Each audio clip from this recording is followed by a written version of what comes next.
soal yang kemarin dong yang jangan maju dong. kegiatan di Bali itu apa kita yang kegiatan di Bali itu apa?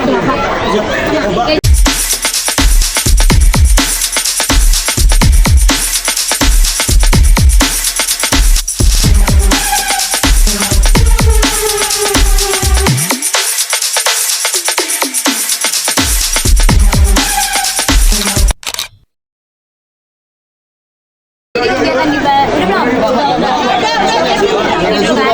Jadi kegiatan di Bali itu aku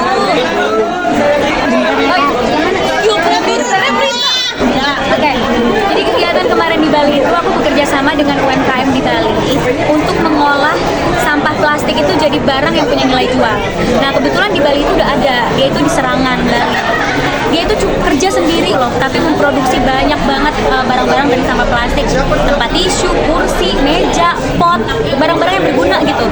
Nah terus aku mikir kenapa ini nggak kita lestarikan gitu, nggak kita distribusikan supaya makin banyak UMKM yang ngolah sampah.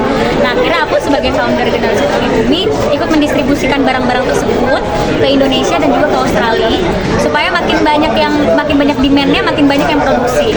Berarti kontribusinya dari mulai membersihkan sampah-sampahnya sampai ke proses produknya atau seperti apa kita? Membersihkan sampah kan sudah ya, jadi sampah-sampah yang terkumpul itu kita kasih ke mereka, dan kita juga campaign-nya itu mending start ke lingkungan sendiri dulu. Jadi misalnya Prioritas Bali kemarin mereka mengumpulkan sampah di kompleknya aja dulu, karena di kompleknya juga banyak sampah gitu. Di kompleknya tetangga-tetangga yang punya stok botol plastik nggak kepake dikumpulin, terus dikasih ke pengrajin di Serangan itu dan dijadikan ID card holder, bisa dijadikan anyaman, bisa dijadikan tempat tisu. Dan ini tuh bukan barang yang kelihatan kayak dari sampah ya, kelihatannya kayak benar-benar bagus gitu. Jadi orang nggak tahu kalau itu dari sampah plastik. Ikut kegiatan seperti ini. Aku sih ngerasa kegiatan ini tuh kayak CSR-nya aku gitu ya. Apa sih yang bisa aku kasih buat Indonesia, buat negara kita gitu? Apa sih yang aku bisa kasih buat orang lain gitu? Karena aku ngerasa aku kan ya berkarya di sini gitu. Kenapa enggak aku melakukan sesuatu lagi untuk orang lain gitu? Makanya Generasi Peduli Bumi ya program aku untuk membantu orang lain, kita sama-sama sadar diri terhadap lingkungan supaya kita juga bisa membangun lingkungan yang sehat, lingkungan yang bersih gitu. Ini udah sejauh mana sih kamu mengurangi sampah plastik dan dijadikan kerajinan? Iya, mengurangi bukan tidak pakai sama sekali, karena kalau tidak pakai sama sekali nggak mungkin. Masih ada pabrik sedotan dan pabrik plastik dan pabrik yang lain. Kita nggak mungkin bisa stop 100%, tapi yang bisa dilakukan adalah mengurangi dari diri sendiri dulu. Itu yang aku lakukan. Jadi kalau misalnya aku beli kopi atau apa, aku bawa tumbler sendiri. Terus di restoranku pun diterapkan campaign, kita masih pakai plastik, tapi kalau kamu ngembaliin plastik ke kita kasih potongan harga. Karena kita bisa olah lagi plastik itu gitu. Jadi benar-benar dikurangi sebisa mungkin, udah nggak pakai sedotan plastik lagi, mana-mana bawa alat makan. Jadi yang tadinya tas aku kecil, sekarang nggak bisa pakai tas kecil karena isinya banyak, tempat makan, garpu, sendok, sumpit, sedotan, tumbler gitu. Cuma ya harus dimulai dari diri sendiri sih. Dan aku juga encourage orang lain tuh bukan, ayo stop ini, nggak kayak gitu. Aku dimulai dari diri sendiri dan lingkungan terdekat itu. Sejak triggernya apa sih Kak? Maksudnya kamu benar-benar tergerak gitu? Triggernya apa? Oke, triggernya aku diving. Terus di karangnya banyak sampah, jadi aku sedih gitu. Jadi aku diving waktu itu bukannya liburan malah jadi mungut-mungutin sampah di karang gitu. Akhirnya aku mikir, ini gimana ya biar orang tuh nggak buang sampah di sungai terus ngalir ke laut, atau nggak buang di laut gitu. Kadang ada diver nggak bertanggung jawab, sampahnya nggak mau dikit di kapal, jadi dia nggak mau kapalnya kotor, buang aja keluar gitu. Gimana ya aku bisa ngasih tahu mereka gitu. Ternyata aku sama partnerku juga punya keresahan yang sama. Akhirnya kita bikinlah asosiasi Generasi Peduli Bumi. Selain dari barang-barang yang digunakan itu, mungkin ada nggak sih dari penampilan atau enggak dari pakaian-pakaian yang dipakai dari yang ini ke lingkungan gitu Kak? Ada Ya pastinya kemana-mana bawa tumbler ya, berat deh tas gitu. Terus kalau misalnya makan di pinggir jalan gitu kan, biasanya dapat sumpit kayu, aku udah nggak pakai karena takutnya kan itu sekali buang atau apa, jadi aku bawa sumpit sendiri gitu. Ya pertama-tama kayak gitu pasti banyak yang protes ya, ribet banget sih gitu kan ya, apaan sih ngaruhnya gitu. Aku pernah waktu itu trekking beli kelapa muda, terus aku nggak mau pakai sedotan, jadi minumnya di kokop gitu. Terus teman-teman aku kayak ribet loh gitu kan. Ya tapi itu kan komitmen buat diri sendiri ya. Walaupun nggak ngaruh langsung sama bumi kita, nggak mungkin langsung ngaruh gitu dengan aku nggak pakai satu sedotan, tapi at least aku bisa mempengaruhi orang terdekat dulu. Udah berjalan berapa lama? Mau setahun ya, setahun. Selama setahun itu banyak merasa, bisa dibilang merasa tersiksa tidak menggunakan plastik. Nggak tersiksa sih, karena sekarang tumbler banyak yang lucu-lucu. Jadi kemana-mana beli tumbler lucu, kita bawanya juga seneng gitu ya. Terus enak, nggak nyari-nyari tong sampah terus, karena tumbler tempat makan gitu udah sendiri gitu. Terus aku ngerasa justru lebih bersih gitu, karena kita bawa alat makan sendiri sekarang. Terus kresek bawa tas belanja gitu, jadi juga lebih enak, lebih simple justru.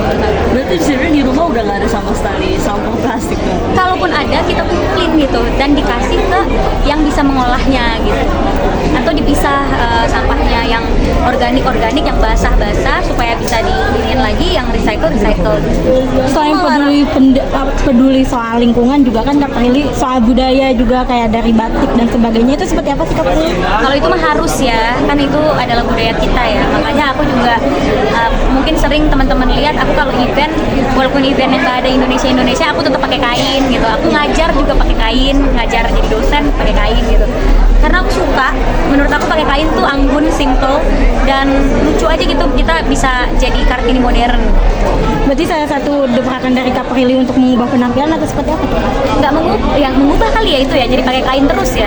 Ya nggak tahu sih, aku mah seneng pakai kain gitu. Bahkan ke Toronto aja aku pakai kain, pakai kebaya gitu. Diliatin orang sih ini baju apa gitu, tapi kan aku bangga karena orang jadi ngeliat terus nanya gitu. Itu jadi salah satu media promosi juga masih banyak udah mengatakan Indonesia punya banyak yang bagus gitu. Iya banget, karena waktu aku di Kanada, aku sama temen aku tuh pakai kain. Itu kita diberhentiin orang, karena orang mau ngeliat motifnya. Kalian tuh pakai apa sih? Terus aku sampai ditanya, kamu dress kayak gini tiap hari di negara kamu gitu. Terus aku bilang iya, kan kita kan emang sering kan pakai kebaya sehari-hari gitu. Gila, kita ngerasa kayak ini banget, underdress banget di sebelah kamu karena kamu bajunya bagus, kainnya bagus. Dan itulah kebanggaan ya di saat kita bisa ngejelasin kain-kain dan baju-baju ciri khas dari Indonesia gitu. Motif dari mana sih yang paling kamu suka?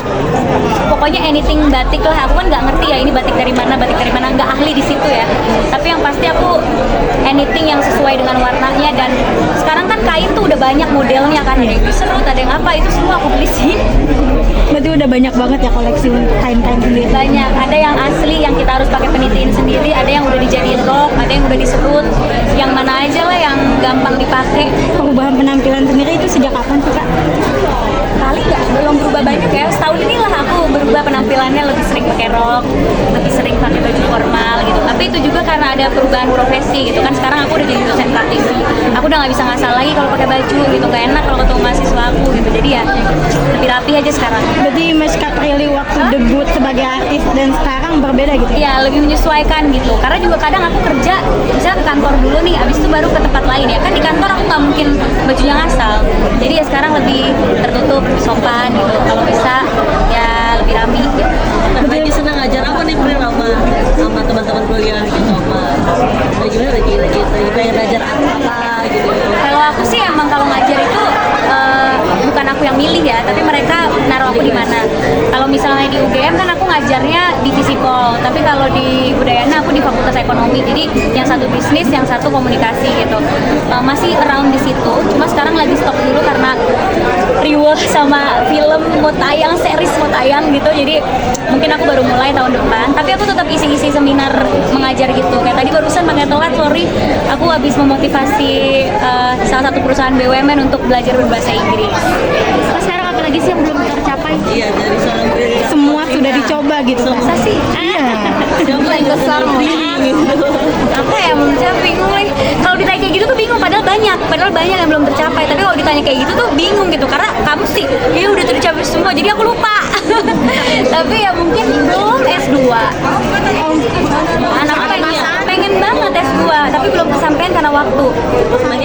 Nah itu juga belum kesampaian tuh, menikah belum. Masih banyak kan yang belum, menikah belum, S2 belum. Kalau dari orang tua gimana Pak? Apa? Udah ada pasangan belum atau deket dengan siapa? Nah itu belum masalahnya ya. Karena saya ngeliat ada in my life saya ribet gitu, gimana pacaran gitu. Iya. mungkin tahun depan ya, nggak mungkin tahun ini karena aku tahun ini masih banyak tanggung jawab sama film dan series yang mau tayang. Nggak mungkin juga aku takutnya nggak fokus gitu, karena aku kalau udah belajar fokus banget gitu. Jadi mungkin tahun depan. Mau di Indo apa luar negeri, Pril? Di Indo apa luar negeri? Aku tuh berubah-berubah pikiran ya, namanya juga saya Libra, mohon maaf gitu. Nanti kadang pengen ambil jurusan ini dan kalau jurusan ini bagusnya di luar negeri, tapi tiba-tiba aku pengen ganti jurusan. Kayak jurusan ini lebih berguna deh buat aku. Nah di jurusan yang aku pengen ganti itu di Universitas Indonesia juga bagus gitu. Jadi aku kayak masih mikir mau jurusan apa dulu. Banyak koleksi tas kamu kayak lagi heboh kayak arisan pasar. Ah, kenapa? Arisan pasar kamu punya pasar pasar. Iya. Nah itu kalau lagi heboh kan sekarang kasus arisan pasar bisa bodong nggak Bodong, arisan apa? Bodong arisan. Aku nggak pernah ikut arisan tas mewah, arisan berlian atau arisan yang menghabiskan uang. Jujur aku nggak pernah karena nyarinya susah ya. Kalau saya kan nyari sendiri ya, kayak bener-bener dari pagi sampai pagi gitu. Kalau untuk arisan aku sayang ngeluarinnya gitu. Dan aku nggak pernah juga sih ikut arisan gitu karena aku juga punya Hermes berapa sih, nggak punya selemari juga gitu. Paling cuma punya beberapa yang warnanya juga netral aja. Kalau aku ikut arisan itu kalah aku nanti, kalah menter ya kan. Jadi nggak pernah sih ikut arisan gitu. Tapi dari segi penampilan harus branded nggak sih kak? Aku bukan mengoleksi sih, punya tas mewah gitu. Tapi nggak semua warna punya gitu. Kalau mengoleksi kan satu brand semua warna gitu ya. Enggak, aku warna netral aja yang bisa aku pakai setiap hari dan bisa dipakai ini bisa, dipakai itu bisa gitu. Kadang kalau kalian perhatiin aku juga nggak ganti-ganti tas, itu aja yang dipakai gitu di event-event gitu. Tapi punya gitu. Berarti kebutuhan ya kak, bukan keinginan. Apa? Beli untuk kebutuhan. Kalau sekarang aku ngerasa nggak butuh ditawar-tawarin tas di grup orang yang suka beli tas juga nggak ada yang aku beli. Setahun ini nggak ada yang aku beli gitu karena udahlah udah punya warna-warna yang oke buat sehari-hari. Boleh minta pendapat nggak Pak? Tas yang palsu. Alhamdulillah sih kalau aku ya nggak pernah keinginan gitu ya pakai tas KW gitu. Kalau emang rezekinya belum ada, mendingan pakai lokal brand deh. Lokal brand bagus-bagus loh sekarang ini. Kalau rezekinya udah ada, udah ditabung, baru beli gitu. Dan aku selalu terhindar dari yang kayak gitu-gitu karena aku selalu beli di toko. Ya kan, selalu beli toko. Kalau misalnya beli kremes, aku selalu beli di reseller yang emang dia itu udah langganan banyak orang dan dia itu udah diakui keasliannya gitu. Bahkan kita sendiri diajarin gimana caranya melihat asli apa pakai kaca pembesar gitu-gitu. Jadi nggak pernah aku beli asal di reseller yang murah nih atau di grup mana ada reseller lain, tuh nggak pernah. Aku selalu beli tas di satu orang dan di toko. Berarti kamu suka shopping? Tentang kasus sekarang kayak gitu menyita masyarakat. Menurut kamu seperti apa sih kasusnya? Sebagai Prilly ya, sebagai di kacamata Prilly.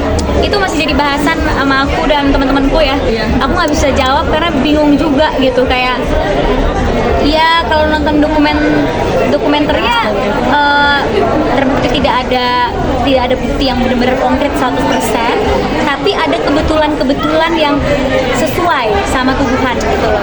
Jadi aku mungkin bisa bilang gitu ya, ada kebetulan yang ternyata sesuai sama tuduhan tapi tidak terbukti 100%. Jadi aku sendiri aku nggak ngerti hukum ya, aku juga nggak paham gitu.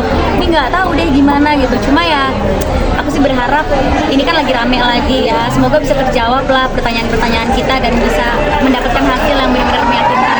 Jadi berubah pikiran gitu.